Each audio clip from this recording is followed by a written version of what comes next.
नमस्कार, India news Uttar Pradesh Uttarakhand देख रहे हैं आप। आपके साथ मैं हूं अपूर्वा। बुलेटिन की शुरुआत इस वक्त की बड़ी खबर के साथ करते हैं। यूपी में निकाय चुनाव के दूसरे चरण पर यह बड़ी खबर। चुनाव वाले 38 जिलों में नियुक्त किए गए प्रेक्षक। चुनाव के दूसरे चरण में 38 आईएएस अफसरों की तैनाती की जाएगी। तो चुनाव के दूसरे चरण में 38 आईएएस अफसरों की तैनाती होगी। यूपी में निकाय चुनाव के दूसरे चरण पर यह बड़ी खबर आप तक पहुंचा रहे हैं। यूपी में निकाय चुनाव के दूसरे चरण पर इस वक्त की ये बड़ी खबर, जहां चुनाव वाले 38 जिलों में नियुक्त किए गए प्रेक्षक। इसके अलावा चुनाव के दूसरे चरण में 38 आईएएस अफसरों की तैनाती होगी। तो निकाय चुनाव 2023 इस वक्त की ये बड़ी जानकारी, ब्रेकिंग न्यूज।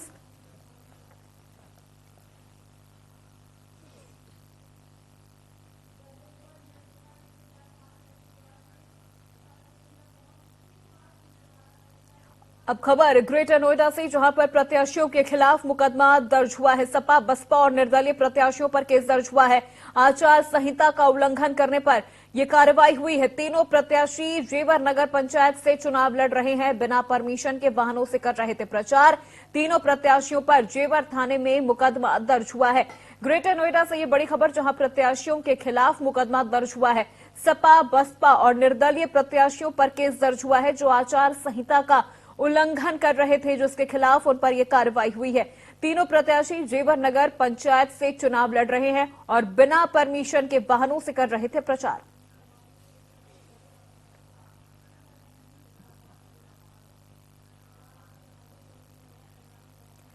सीधे रुक करते हैं, हमारे संवाददाता रजत हमारे साथ बने हुए हैं।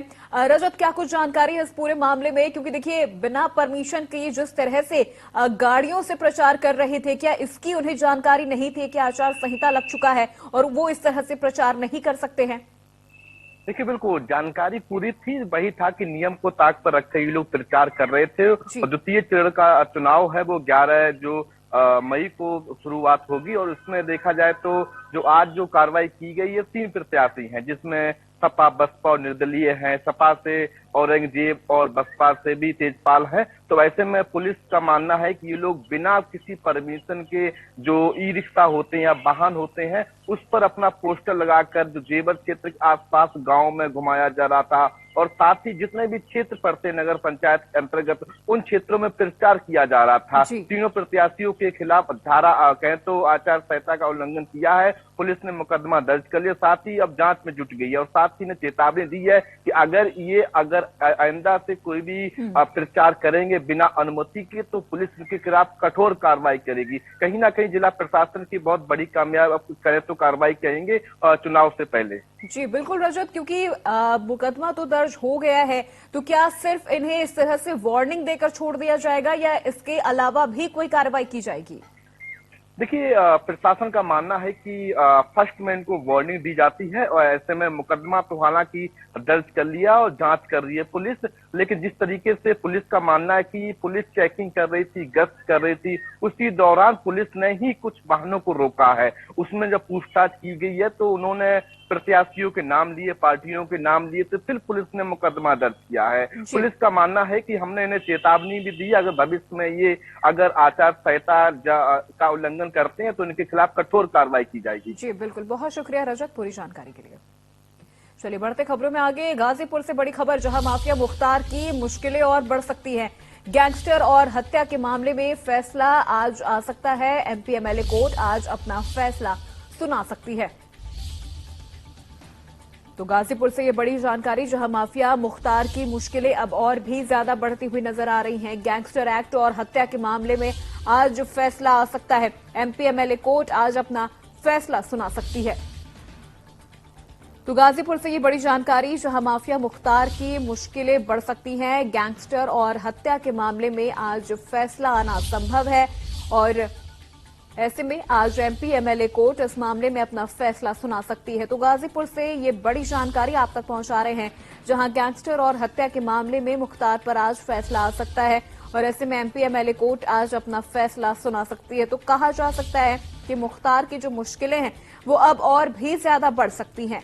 गाजीपुर से ये बड़ी जानकारी आप तक पहुंचा रहे हैं, जहां गैंगस्टर और हत्या के मामले में मुख्तार पर आज ये फैसला आ सकता है एमपी एमएलए कोर्ट आज अपना फैसला सुनाएगी।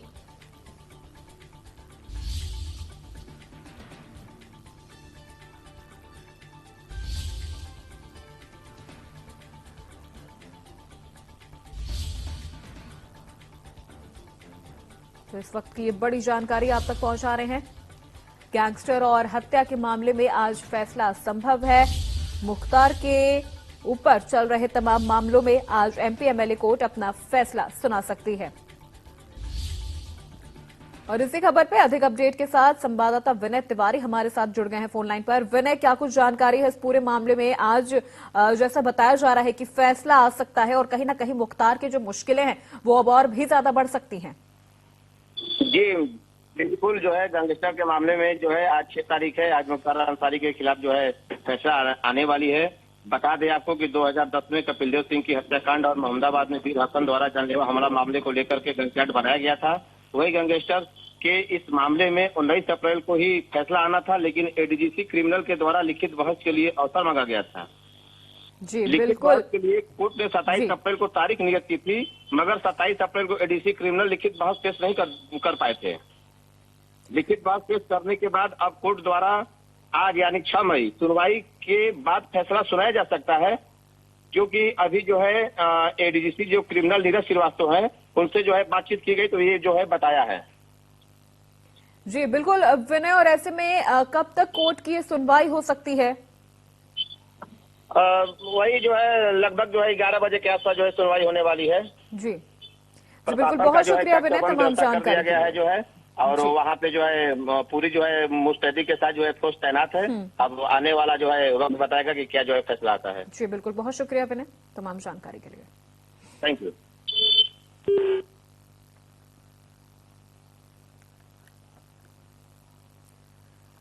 खबर चित्रकूट से है, जहां निखत अब्बास के जेल में मिलने का मामला सामने आ रहा था। मामले में कोर्ट ने 850 पन्ने की चार्जशीट दायर की है। जेल अफसरों से लेकर कर्मचारियों तक की करतूतें दर्ज हुई हैं। जेल अधीक्षक ने 1 साल तक नहीं निकाला वेतन। मुलाकात कराने पर जेल कर्मियों को मिलते थे गिफ्ट।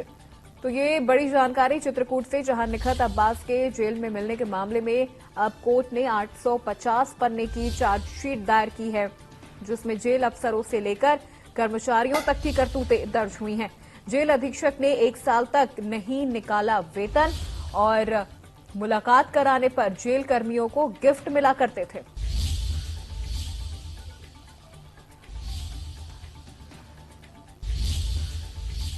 और इसी खबर पे ज्यादा डिटेल के साथ संवाददाता अभिषेक हमारे साथ जुड़ गए हैं। अभिषेक, क्या कुछ जानकारी है इस पूरे मामले में? क्योंकि 850 पन्ने की जो चार्जशीट है वो दाखिल कर दी गई है, तमाम जो करतूतें हैं जेल कर्मियों की वो भी इस पूरे चार्जशीट में दाखिल की गई है।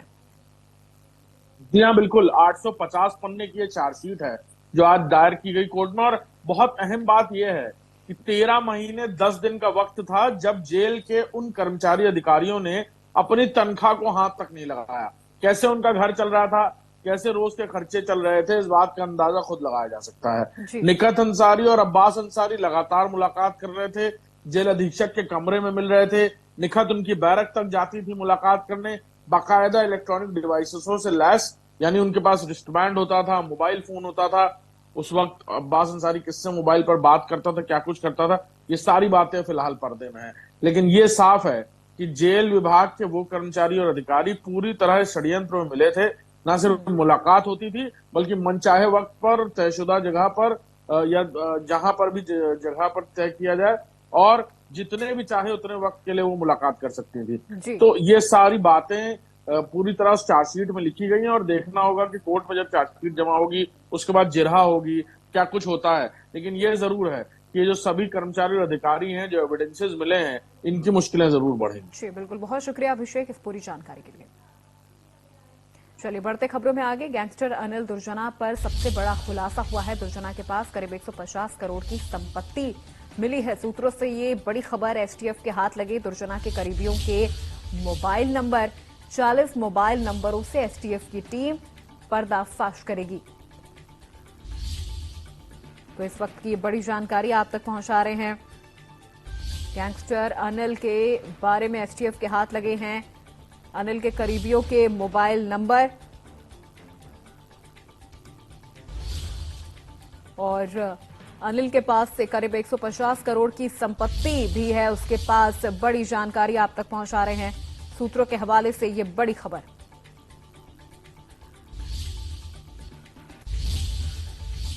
संवाददाता अभिषेक तमाम जानकारी के साथ मौजूद है। अभिषेक, क्या कुछ जानकारी हाथ लग पाई है? क्योंकि देखिए 150 करोड़ की जो संपत्ति है उसको लेकर भी जानकारी सामने आ रही है, क्या कुछ अपडेट?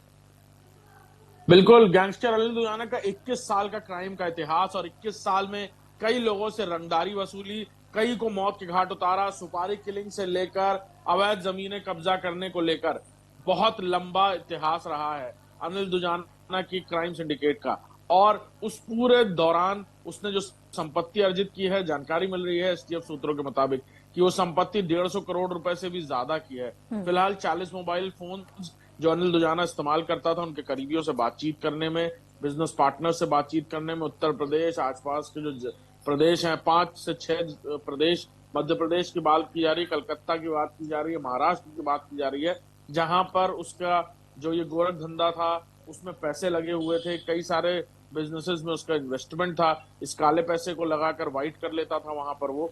तो ये सारे जो प्रदेश हैं वहां की पुलिस से भी सामंजस्य साधा जाएगा। साथ ही साथ जो 40 मोबाइल फोन्स हैं अब उनकी डिटेल्स खंगाली जा रही है। एसटीएफ के जो बड़े आला अधिकारी हैं वो लगातार खुद मॉनिटर कर रहे हैं केस को, और धीरे धीरे ये जानकारी मिल रही है कि कहीं ना कहीं जो अनिल दुजाना की जो संपत्तियां हैं या जो कहा जाए जो काला धन है उसको लेकर भी कई पुख्ता जानकारियां मिलेंगी और जल्द ही कई बड़े खुलासे देखने को मिलेंगे। जी बिल्कुल, बहुत शुक्रिया अभिषेक इस पूरी जानकारी के लिए। लखनऊ से इस वक्त की बड़ी खबर आपको बता दें, जहां कारोबारी को अगवा कर मारपीट का मामला, अतीक की मौत रिपोर्ट देने के बाद केस बंद, देवरिया जेल में ले जाकर मारपीट का मामला, 45 करोड़ की संपत्ति पर कराए थे साइन। लखनऊ से ये बड़ी जानकारी आप तक पहुंचा रहे हैं, जहां व्यापारी से मारपीट का ये मामला था, कारोबारी को अगवा कर उसके साथ मारपीट का ये मामला था। लखनऊ से ये बड़ी खबर, जहां कारोबारी को अगवा कर मारपीट का मामला, अतीक की मौत रिपोर्ट देने के बाद केस हुआ बंद और देवरिया जेल में ले जाकर मारपीट का मामला सामने आ रहा है।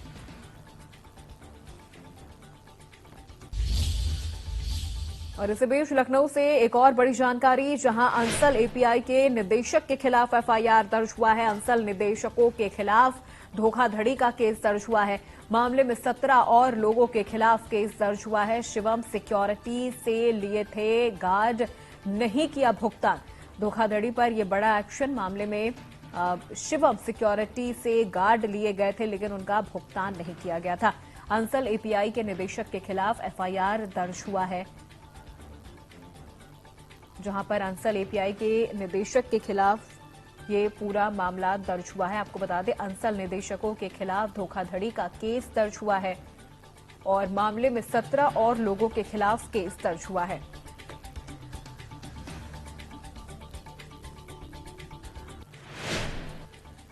खबर लखनऊ से है, जहां अंसल हाउसिंग पर बड़ी कार्रवाई, करीब 35 लाख का जुर्माना लगाया गया है। अतिक्रमण करने पर यह बड़ी कार्रवाई हुई है, जहां सिंचाई विभाग ने जारी किया वसूली नोटिस। सरकारी वकील ने हाईकोर्ट में दी थी जानकारी। 24 मई को अब इस पूरे मामले की सुनवाई होगी। इलाहाबाद हाईकोर्ट की लखनऊ बेंच ने दी जानकारी और अब इस पर बड़ी कार्रवाई होगी, जिसके बाद मामले की जांच में 24 मई को हाईकोर्ट में सीबीआई अपनी रिपोर्ट पेश करेगी। तो इस वक्त की बड़ी खबर आप तक पहुंचा रहे हैं, जहां पर अंसल हाउसिंग पर यह बड़ी कार्रवाई, करीब 35 लाख का जुर्माना लगाया गया है।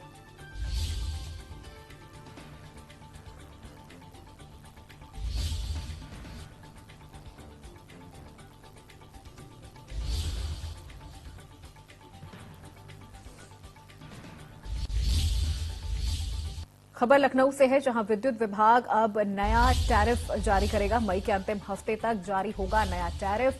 समय पर बिजली बिल जमा करने पर 2% की छूट मिलेगी। 8 मई को होगी विद्युत विनियामक आयोग की ये बैठक। मई के अंतिम हफ्ते तक जारी होगा ये टैरिफ। बड़ी जानकारी आप तक पहुंचा रहे हैं।